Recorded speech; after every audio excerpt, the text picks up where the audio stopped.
नमस्कार, मैं विनय वर्मा। आप मुझे कुंडली राज चैनल पर देख रहे हैं। आज की इस वीडियो में हम बात कर रहे हैं केतु के रहस्य के बारे में, जो जीरो से हीरो बना देता है।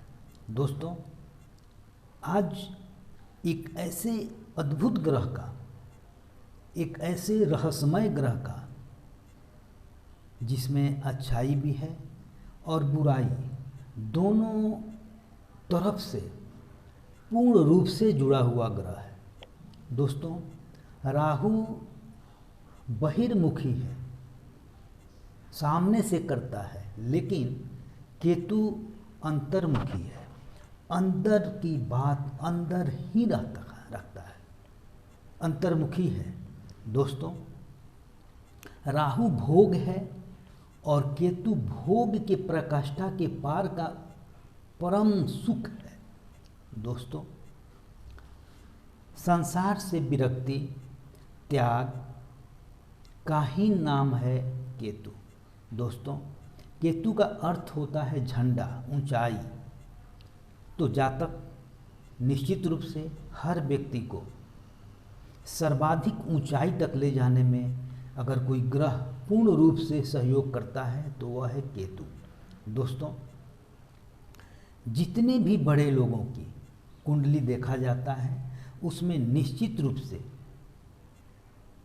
केतु का बहुत बड़ा भूमिका होता है, जो उनको ऊंचाई तक ले जाते हैं। दोस्तों, जो समाज में, देश में, विदेश में अपना एक अलग पहचान बनाते हैं, अलग छाप छोड़ते हैं, वैसे जातक को सपोर्ट करने वाला होता है केतु। दोस्तों, केतु का प्रभाव निश्चित रूप से हर धनवान की कुंडली में, हर बड़े नेता की कुंडली में या किसी बहुत बड़े साधक की कुंडली में भी देखा जाता है। क्योंकि केतु साधना है, त्याग है, वह अध्यात्म से जुड़ी हुई ग्रह है। दोस्तों, तो वह एक संत की कुंडली में भी देखा जाता है। दोस्तों, अगर हम बात करें तो केतु का प्रभाव जैसे हिटलर के कुंडली में तीसरे भाव में बैठकर उस पराक्रम को दिखाया था, ठीक उसी तरह से जवाहरलाल नेहरू की कुंडली में छठे भाव में केतु के साथ बैठ के उनको शत्रुहंता बनाया था। दोस्तों, इसी तरह से कुबेरों की कुंडली में यानी धनवानों की कुंडली में भी केतु का बहुत बड़ा भूमिका होता है। दोस्तों, राहु जहाँ सर्वाधिक पाप ग्रह है, ठीक विपरीत केतु सर्वाधिक शुभ ग्रह है। दोस्तों, इसकी गणना ये अलग की बात है कि पाप ग्रह में की जाती है, क्योंकि राहु के सामने वह बैठता है, राहु के समक्ष बैठता है, और निश्चित रूप से ये दोनों एक ही सिक्के के दो पहलू हैं, पर विचार इनके कुछ अलग हो जाते हैं। कब होते हैं उस पर हम थोड़ा सा विचार करते हैं। दोस्तों, कुंडली में अगर स्वतंत्र रूप से केतु का गणना की जाए तो केतु सर्वाधिक सफलता की भूमिका निभाता है। दोस्तों, पूज्यवत है केतु। केतु मंगल के समान है। मंगल में जो तेज, ऊर्जा, सामर्थ्यवान, पराक्रम होता है, ठीक उसी तरह से केतु में भी होता है। हाँ, ये अलग की बात है कि एक्सीडेंट वगैरह भी कराता है मंगल, तो वह चीज़ इसमें भी होता है। लेकिन अगर यह ध्यान दें कि केतु अगर आकस्मिकता को देता है तो इसके सामने कोई ग्रह इसकी तुलना नहीं कर सकता। यह एकाएक देने में बहुत बड़ा भूमिका निभाता है। दोस्तों, बस ध्यान देने की बात यह है कि केतु बैठा कहाँ है। केतु का भाव क्या है, केतु बैठा कहाँ है। अगर शुभ हो, बली हो, तो निश्चित रूप से रातों रात शिखर तक पहुंचाने में पूर्ण भूमिका निभाता है। दोस्तों, ध्यान देने की बात यह होती है कि केतु किस राशि में बैठा है तथा उसका स्वामी कहाँ बैठा है, फिर केतु किस भाव में बैठा है और उसके स्वामी कहाँ बैठा है। जैसे जवाहरलाल की कुंडली में छठे भाव में केतु के साथ गुरु राशि में बैठकर, उच्च राशि में बैठकर शत्रुहांता बनाया और विश्व विख्यात बना दिया जवाहरलाल नेहरू को। यह समझने की बात है कि केतु अगर स्वराशि का हो तो निश्चित रूप से उस ग्रह को 5 गुना बल प्राप्त करा देता है। गुरु के साथ केतु बहुत शुभ प्रभाव देता है। दोस्तों, केतु अगर नीच का हो, दूसरी वृषभ राशि में या मिथुन राशि में हो तथा इस पर शनि मंगल सूर्य का दृष्टि पड़ जाए तो केतु निश्चित रूप से अशुभ प्रभाव देने में पीछे नहीं हटता। दोस्तों, केतु जातक को अगर पराक्रमी बनाता है तो उसके पीछे अगर सहज भाव में अर्थात तीसरे भाव में बुध के साथ केतु हो और वहाँ मंगल बैठ जाए तो निश्चित रूप से ऐसे जातक बहुत बड़े पराक्रमी होते हैं। दोस्तों, युक्ति बनाना अच्छे राशि में और अच्छे ग्रहों के साथ उसके बल को 5 गुना बढ़ा देता है।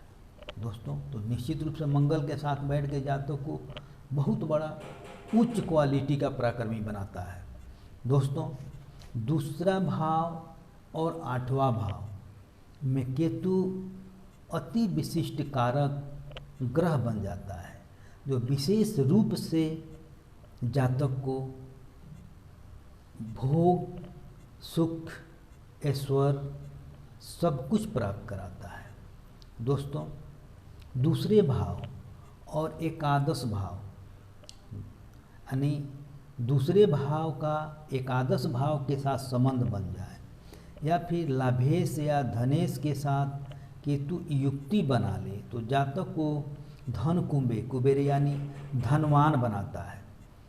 दोस्तों, दूसरा भाव धन का विचार को लेकर किया जाता है और 8वें भाव में बैठा केतु जमीन से मिली हुई संपत्ति, ननिहाल से मिला हुआ संपत्ति, ससुराल से मिला हुआ संपत्ति या फिर शेयर मार्केट या सट्टा जुआ इत्यादि से धन को प्राप्त कराता है। दोस्तों, केतु दूसरे भाव में, तीसरे भाव में, छठे भाव में, 8वें भाव में, 9वें भाव में और 10वें भाव में या फिर 12वें भाव में, 12वां भाव कोष का भाव कहा जाता है, इन भावों में हो तो निश्चित रूप से उसके अंश बल को देखकर गणना की जाती है, क्योंकि यहाँ पे उसके बहुत अच्छे और शुभ फल मिलते हैं। दोस्तों, ध्यान रहे कि केतु बकरी ग्रह है तो इसका चाल उल्टा चलता है, अर्थात 30 से 0 की तरफ बढ़ता हुआ आता है।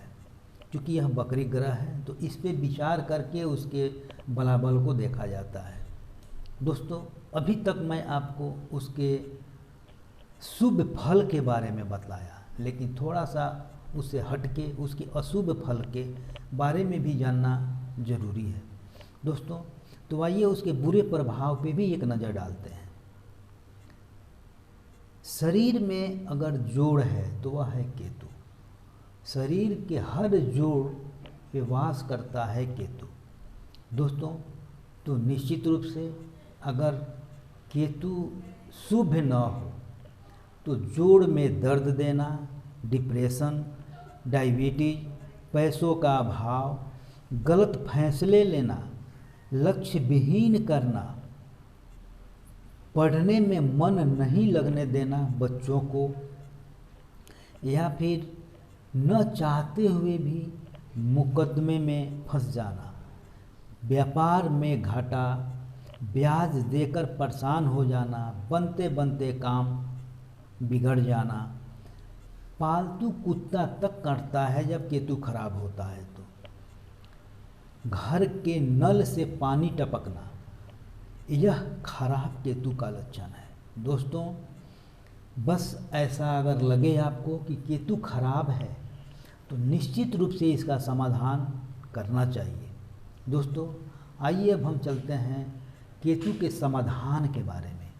आप इन समाधान को करके निश्चित रूप से अपने केतु को सही बना सकते हैं, जिससे लाभ उठा सकते हैं। दोस्तों, तो अगर आपको लगे कि केतु खराब है तो अगर आपको समझ में नहीं आ रहा हो तो अपने निकट किसी अच्छे विद्वान से परामर्श ले सकते हैं। अगर महसूस हो मेरे से ही जानकारी लेने का तो आप मेरे व्हाट्सएप पे जाएं, मेरा नंबर लें, हमें डायरेक्ट फ़ोन कर सकते हैं या व्हाट्सएप से कांटेक्ट कर सकते हैं। मैं आपकी कुंडली का समस्या का समाधान करूंगा। दोस्तों, अगर आप मेरे चैनल को सब्सक्राइब नहीं किए हैं तो निश्चित रूप से सब्सक्राइब कर लें, क्योंकि मेरा जो भी विचार आए आप तक तो स्वतः पहुंच जाए और आप उससे लाभ उठा सकें। बेल घंटी को भी दबाना नहीं भूलें। दोस्तों, मेरे चैनल को शेयर करें, मेरे वीडियो को शेयर करें ताकि और लोग भी इसका लाभ उठा सकें। दोस्तों, मैं अब चलता हूँ बुरे प्रभाव वाले केतु के ठीक करने के लिए उनके उपाय के बारे में ध्यान दीजिए। तो सबसे पहले यह देखिए कि अगर आपका केतु खराब है, आपके साथ अगर अच्छा कुछ नहीं हो रहा है, आपके ऊपर केस मुकदमा वगैरह वगैरह जो भी मैं बतलाया ये आपके साथ घटित हो रहा है, तो आप निश्चित रूप से समाधान कीजिए। सबसे पहले अपने कुंडली में बैठे गुरु को बल दीजिए, अर्थात अपने गुरु को बलवान कीजिए। दूसरा, गणेश जी का पूजा कीजिए। अपने गुरु, साधु, सन्यासी का भी सेवा कीजिए। कुत्तों को भोजन कराइए। कान में सोने का बाली पहनिए। केसर का तिलक कीजिए। रुद्राक्ष का माला धारण कीजिए। दोस्तों, ध्यान यह रखिए कि अगर केंद्र में केतु हो तो भूल कर भी कुत्ता नहीं पालिए। यह ध्यान देने की बात है। दोस्तों, आशा करता हूँ कि आप केतु के अच्छाई और बुराई, उसके अद्भुत रहस्य को निश्चित समझ गए होंगे। मैं आगे आपको भाव में बैठे हुए केतु के विचारों को बतलाऊंगा, उनके फल को बतलाऊंगा। तब तक आप से मैं यही चाहूँगा कि आप मेरे वीडियो को शेयर करें, मेरे चैनल को सब्सक्राइब करें। जय माता दी।